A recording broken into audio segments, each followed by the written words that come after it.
February 16, 1942. Ypsilanti, Michigan. Snow covered the flat farmland 25 miles west of Detroit where the largest room ever built by human hands stood incomplete. Inside the cavernous structure, 3.5 million square feet of open floor space, an assembly line stretching more than 1 mile. Senator Harry S. Truman walked beside Charles Sorensen, Ford Motor Company's production chief.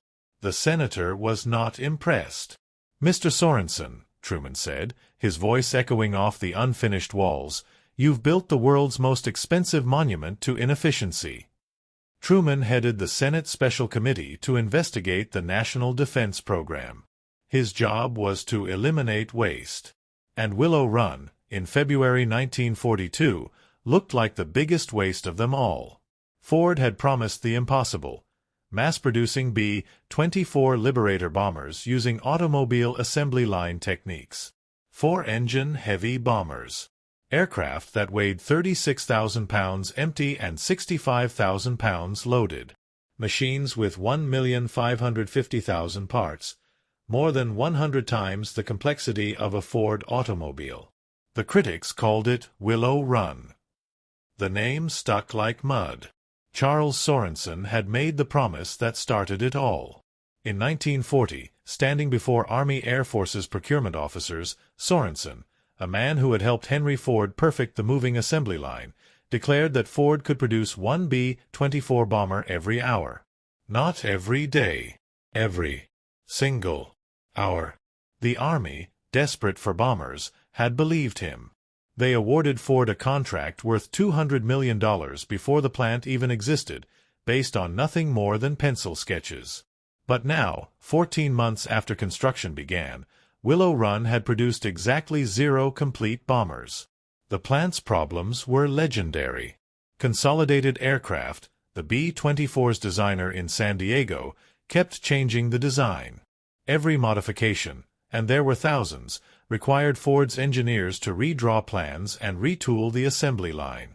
Ford employed 200 engineers working in shifts around the clock, 7 days a week, producing 5 miles of technical drawings per day. 10,000 of the 30,000 drawings they created were obsolete before they reached Detroit from California. All the tooling they designed now doesn't work because Consolidated changed the airplane every day, a Ford engineer later recalled. This gave Ford a 6-month delay in their production schedule. The media was watching. The Detroit Free Press had run a story claiming Willow Run would build a bomber a minute by summer.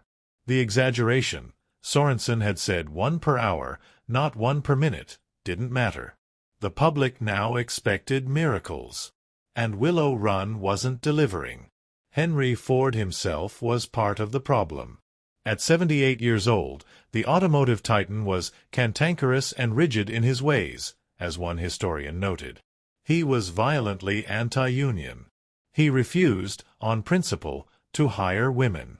When labor strikes erupted, Ford's response was confrontation, not compromise. The workforce turnover rate was catastrophic. Workers found better opportunities in nearby Detroit and left as soon as they'd saved enough money. By April 1942, when Senator Truman made his second visit, Willow Run had finally produced its first B-24E. 1 airplane. A single bomber. The plant was supposed to be producing dozens per week by now. Instead, they'd built one. Truman was unimpressed. Ford President Edsel Ford and his team explained the difficulties with Consolidated's constant design changes. Truman didn't want excuses. He wanted finished bombers. American forces were dying in the Pacific. The Battle of Midway was 3 months away. The Allies were losing. "Will it run?" the critics asked, mocking. The name became a punchline in Washington, a symbol of corporate overreach and failed promises. What those critics didn't know, what Senator Truman couldn't see standing in that massive echoing space, was that Ford's engineers had already solved the impossible problem. The solution was hiding in plain sight, waiting in the center wing assembly station. The B-24 Liberator was a monster of complexity. 4 Pratt & Whitney R-1830 twin Wasp engines. 10.50 caliber machine guns, a wingspan of 110 feet, a bomb load of 8,000 pounds. The center wing section alone, the critical structural component that connected the wings to the fuselage, required more than 50,000 rivets and 8,000 different parts procured from over 1,500 suppliers. Consolidated Aircraft built each center wing using its own temporary jig, a custom-built frame to hold the structure in place during assembly. Each wing required 250 man-hours to complete. At that rate, producing one bomber per hour was mathematically impossible. But Ford's engineers had created something different, something revolutionary. They built a permanent jig into which wings could be moved in and out by overhead crane. The structure was precisely machined to tolerances of 0.0002 inches. Workers placed prefabricated parts into predetermined positions. Riveters knocked the wing parts together. Then the entire center wing assembly was sent to a multiple-function machine that completed 42 precision machining operations in 17 minutes. Consolidataed's method, 250 man-hours per wing. Ford's method, 1 man-hour per wing. A 250-to-1 improvement. This wasn't incremental progress. This was industrial revolution. But in February 1942, this innovation was invisible to critics. The assembly line wasn't moving yet. The workforce wasn't trained. The bugs weren't worked out. All anyone could see was failure. In his office back in Washington, Senator Truman drafted his report. The Willow Run plant, he wrote, represents a serious example of the inefficiencies plaguing the defense effort. By the end of 1942, Willow Run had produced only 56 complete bombers. 56 aircraft in 12 months. At that rate, the war would be over before Ford fulfilled even a fraction of its contract. What Charles Sorensen knew, what kept him working 18-hour days while the mockery grew louder, was that Ford wasn't building 56 bombers. They were building a system. They were perfecting an impossible machine. They were teaching 40,000 workers to do what aviation experts said couldn't be done. The transformation was coming. The mockery would soon turn to silence. But first, Willow Run had to learn to run. January 1943. Ypsilanti, Michigan. The temperature outside Willow Run dropped to 8 degrees Fahrenheit. Inside the plant, 40,000 workers struggled with a bomber that refused to cooperate. Production numbers told the story. 37 aircraft in January. The Army needed thousands. Ford had a workforce crisis. The plant had been designed for 100,000 workers but could barely maintain 40,000. Absentee rates ran as high as 20% on Mondays. Workers exhausted from 6-day weeks of 9-hour shifts simply didn't show up. The turnover rate was worse. As soon as workers saved enough money from overtime pay, they left for jobs closer to Detroit, jobs that didn't require a 50-mile round-trip commute to a farmland factory. The housing situation was catastrophic. Workers lived in cars, in chicken coops, in makeshift trailer parks without proper sanitation. In February 1943, the first dormitory, Willow Run Lodge, finally opened with 1,900 rooms for 3,000 people. It wasn't nearly enough.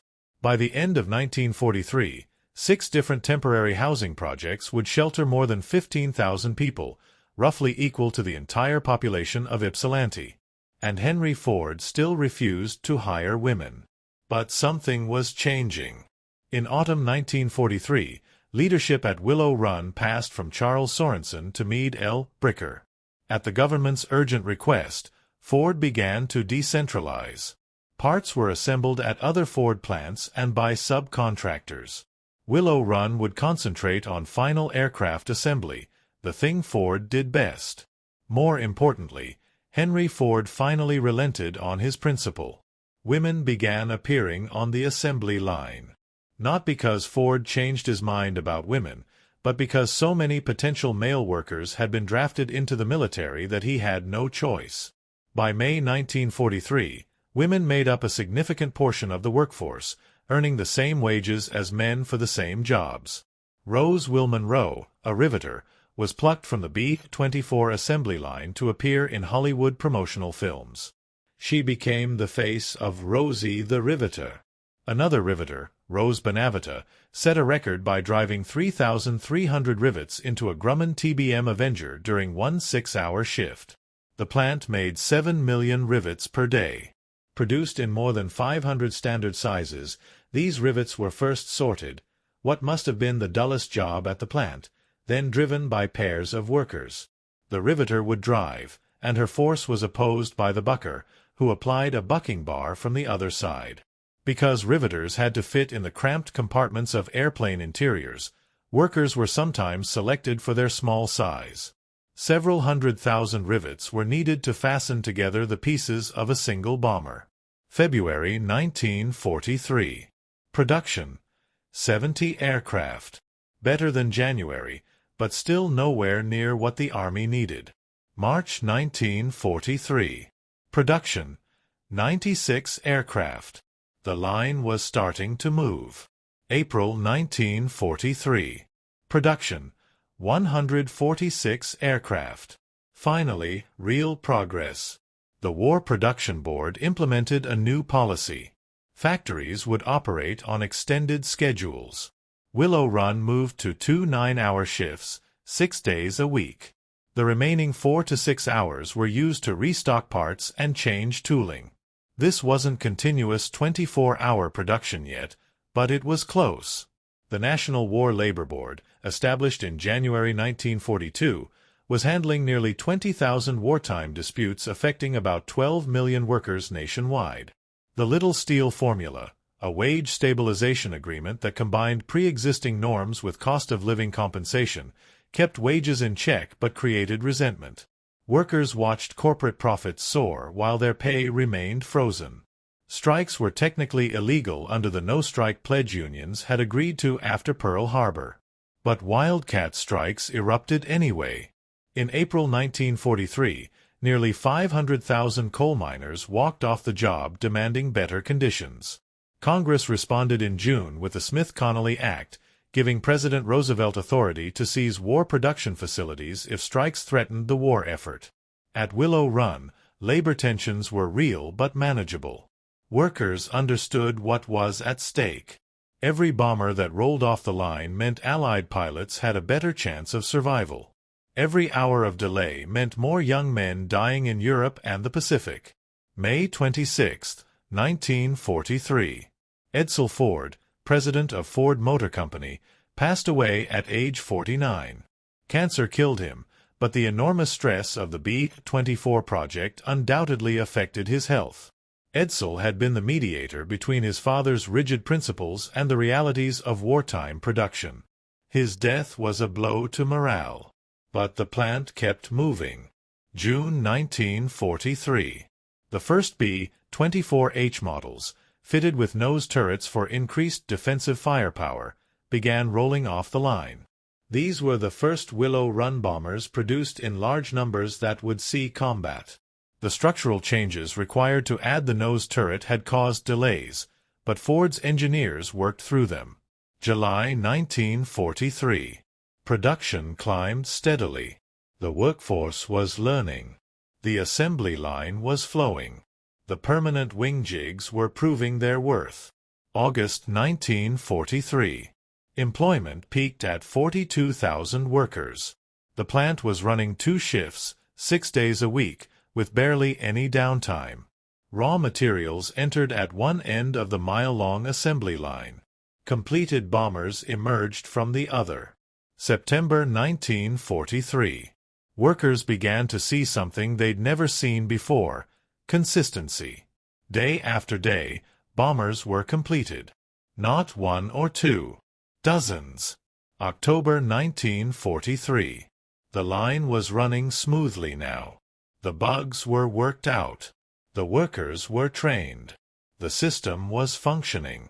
November 3, 1943.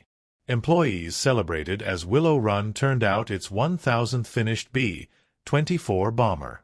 From 0 in January 1942 to 1,000 in November 1943.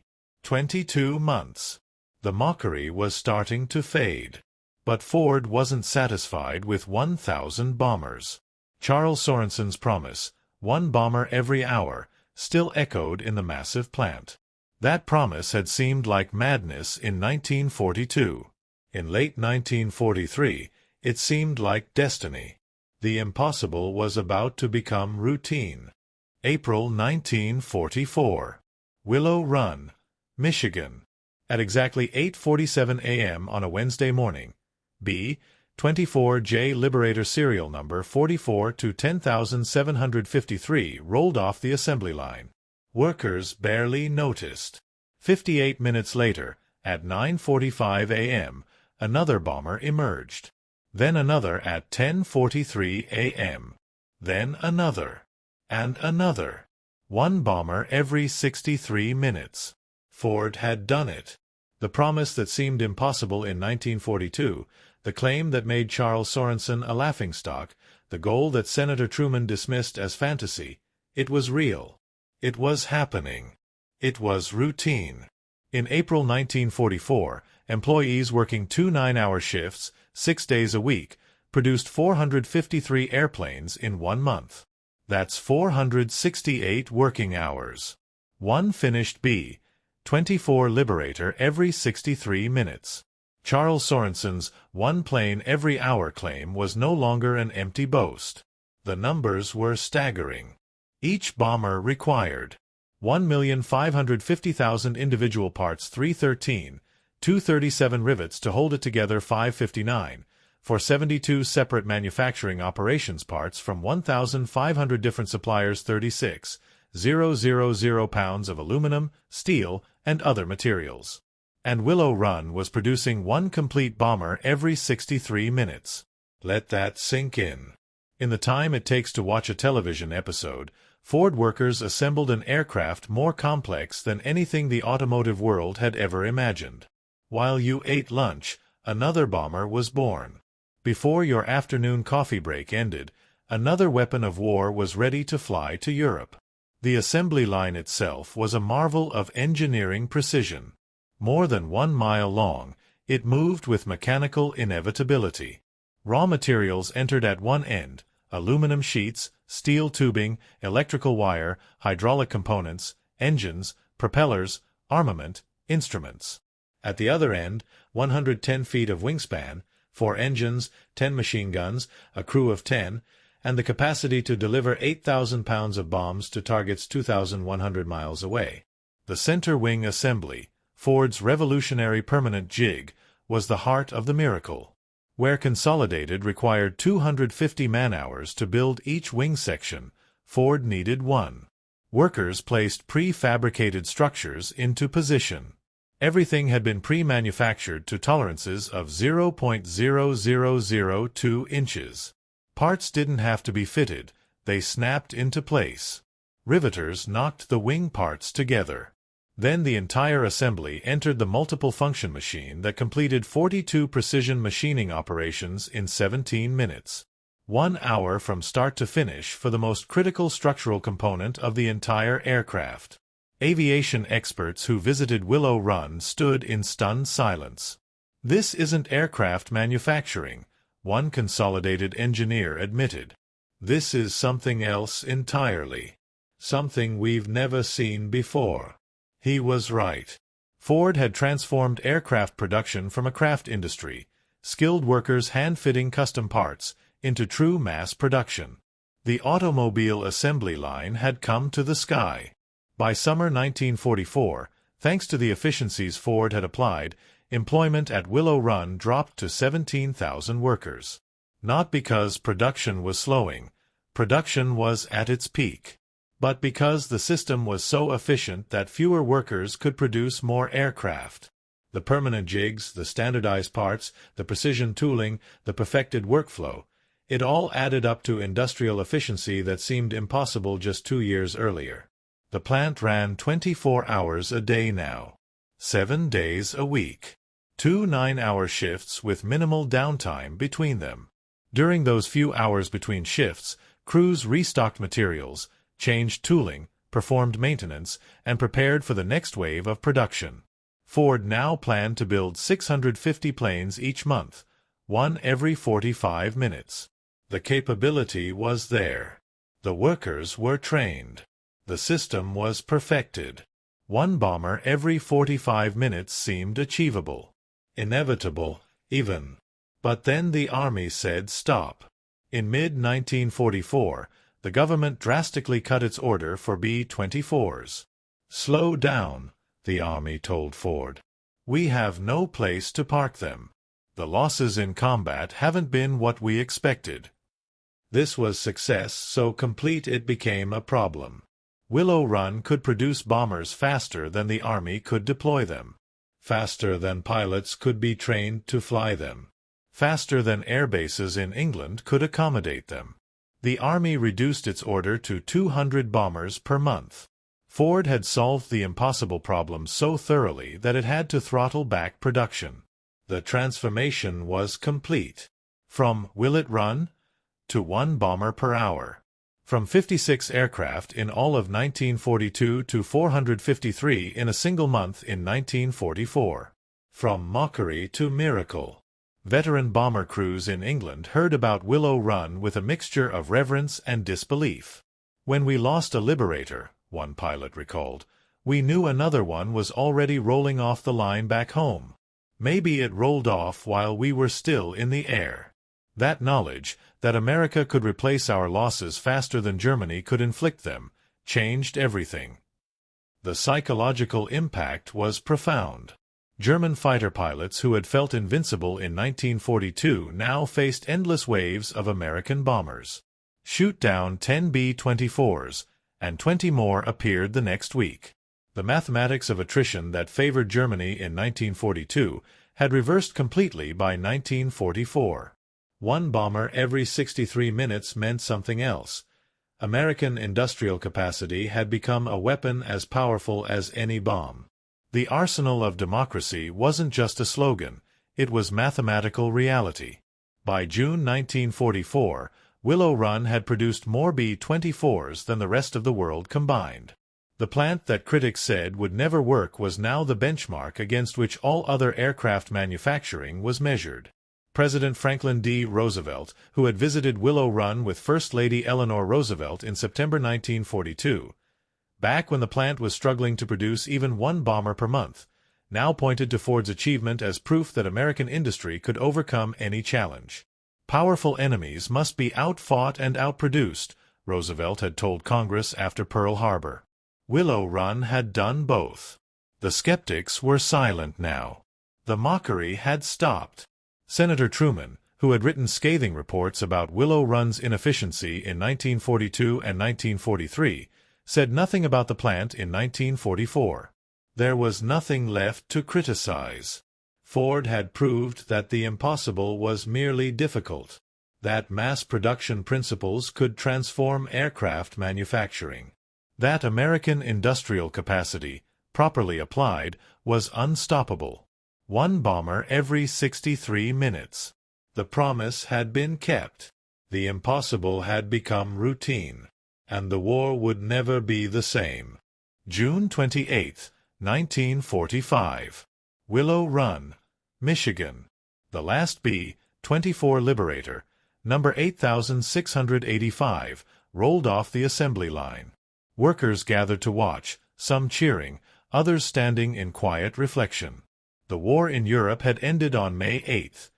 Japan would surrender in August. The impossible assembly line had done its job.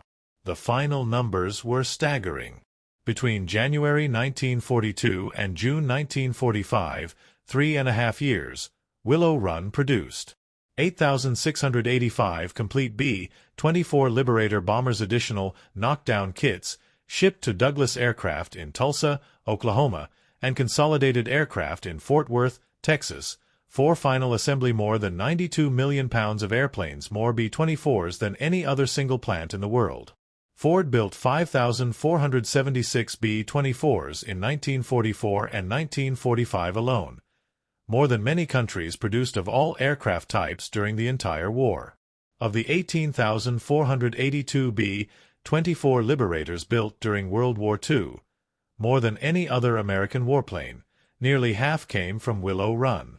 The plant that skeptics mocked in 1942 became the single most productive aircraft manufacturing facility in history. To understand the scale, from January 1, 1940, to August 14, 1945, the United States produced 300,317 military aircraft total. Willow Run alone accounted for nearly 3% of that entire production.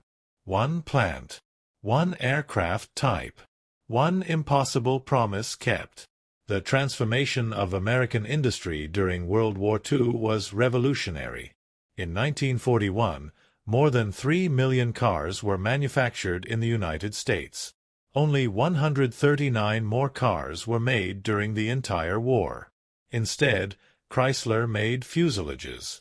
General Motors made airplane engines, guns, trucks, and tanks. Packard made Rolls-Royce engines for the British Air Force. And Ford made miracles at Willow Run. The aerospace industry labor force had swelled from a few thousand in 1939 to 2.1 million workers by the end of 1943, including tens of thousands of women. By 1944, 15 airframe builders were producing 23 types of combat aircraft. America launched more vessels in 1941 than Japan did in the entire war. In 1944 alone, the United States built more planes than Japan produced from 1939 to 1945. In the 3 years following the Battle of Midway, Japan built 6 aircraft carriers. The United States built 17. American industry provided almost two-thirds of all Allied military equipment produced during the war. 297,000 aircraft, 193,000 artillery pieces, 86,000 tanks, and 2 million army trucks. In 4 years, American industrial production, already the world's largest, doubled in size. Willow Run was the symbol of that transformation. Aviation experts who dismissed Ford's approach in 1942 studied it obsessively in 1945. The permanent wing jig that reduced assembly time from 250 man-hours to 1 man-hour revolutionized aircraft manufacturing worldwide. The precision tooling, the standardized parts, the moving assembly line adapted for aircraft, these became the foundation of post-war aerospace production. Boeing, Douglas, Lockheed, every major aircraft manufacturer sent engineers to study Willow Run's methods. The lessons learned on that mile-long assembly line influenced commercial aircraft production for decades. The Boeing 707, the Douglas DC-8, every jetliner that followed, they all owed something to the techniques Ford perfected building B-24s. But the human cost was real and shouldn't be forgotten. Workers labored 6 days a week, 9-hour shifts, in conditions that were often difficult. The 20% absentee rate on Mondays wasn't laziness, it was exhaustion. The high turnover wasn't fickleness, it was workers seeking better conditions elsewhere. Edsel Ford, who died in May 1943 at age 49, paid with his life. The stress of managing Willow Run while mediating between his father's rigid principles and wartime realities destroyed his health. The thousands of workers who lived in trailers, dormitories, and makeshift housing, who endured long commutes, inadequate sanitation, and separation from families, they paid too. Their sacrifice made the miracle possible. A post-war report by an aviation industry analyst concluded, Willow Run represented the most complete application of mass production principles to aircraft manufacturing ever attempted. The results exceeded every expectation. What Ford accomplished there changed our understanding of what was possible in industrial production. Charles Sorensen, the man whose promise started it all, reflected years later, people said we were crazy to think automobile methods could build airplanes. They were right to be skeptical. Aircraft and automobiles are fundamentally different products. But they were wrong about the impossibility. With enough engineering, enough precision, enough determination, the principles of mass production can be applied to anything. The lesson of Willow Run wasn't just about production numbers. It was about the danger of accepting conventional wisdom, about the power of industrial innovation, about what becomes possible when engineers are given impossible problems and refuse to accept "it can't be done" as an answer. In February 1942, Senator Harry Truman stood in an unfinished plant and called it the world's most expensive monument to inefficiency. In June 1945, that monument had produced 8,685 four-engine heavy bombers, one every 63 minutes at peak production. The mockery had turned to silence. The skeptics had nothing left to say. On April 27, 1944, as B-24 number 5000 rolled off the line, Charles Sorensen stood beside it and smiled. Someone asked him how it felt to be vindicated, to prove the critics wrong. "The bomber speaks for itself," Sorensen said. "One every hour. Just like I promised." And behind him, right on schedule 63 minutes later, another one emerged from the mile-long assembly line. And another. And another. The impossible had become routine. The mockery had become history. And Willow Run, the plant they said would never run, had changed warfare, industry, and the world forever.